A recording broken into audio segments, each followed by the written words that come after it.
So unfortunately, the peace process that the United States started 2 years ago failed. Ultimately, failed. It failed to create a transitional government. It failed to create a power sharing deal between the different political forces of Afghanistan, and we're seeing anarchy today. There is no government in Afghanistan at the moment.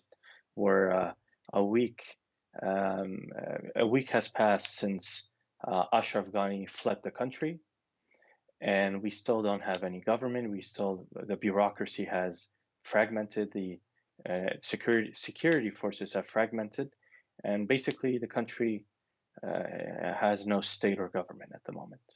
Look, we prioritize peace and negotiations, and we believe that the only way to achieve lasting peace in Afghanistan is through constructive talks and negotiations. However, we are against aggression. If we see aggression, if we see invasion, if we see the narrative of dominance, we are ready.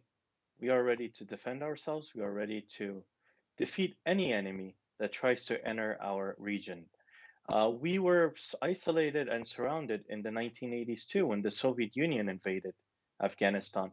We were able to overcome that and defeat the Red Army. Right now, there is no force inside Afghanistan that has the might of the Red Army. So if we were able to defeat the Red Army in such conditions, we will be able to defeat anyone else. So what we want for Afghanistan, let me phrase it this way. Afghanistan is very similar to Iraq. Afghanistan is a country of ethnic minorities. We in Afghanistan don't have an ethnic majority. And in a country like Afghanistan, we need a decentralized political system, just how there is one in Iraq. Our best model is Iraqi Kurdistan. You have Iraqi Kurdistan ruled by its own values and laws and principles, Baghdad being ruled by its own laws and principles. We want the same in Afghanistan. Unfortunately, Afghanistan isn't a homogenous state. There's other cultures, identities, ethnic groups, sectarian groups. Everyone has to have autonomy.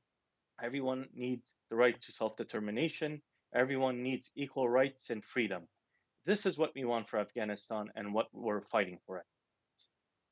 So everything's on the negotiating table. Everything's on the negotiating table, and we have to negotiate and reach a consensus over everything. We're against extremist and radical views. We believe Afghanistan isn't a country. The vast majority in Afghanistan are against radical views and extremist interpretations of the of Islam. So we're in favor of a moderate, rationalist approach in Islam, and for the country to go back to its roots, which has always been Sufi Islam, moderate Islam, and rationalist Islam. If we see aggression, we will deal with the aggression. We are fully prepared for any type of aggression and invasion. So, like I said, we believe if negotiations result into a just political settlement, a power sharing deal that distributes power equally to all ethnic groups, creates a decentralized state, we're willing to work with anyone. So we believe that any government that tries to force itself on the majority of Afghanistan should not be legitimized. It should lack legitimacy. Only a government that represents everyone in Afghanistan deserves legitimacy. Any government that tries to unilaterally form a government and force its government on the general population is unacceptable to us and many regional countries.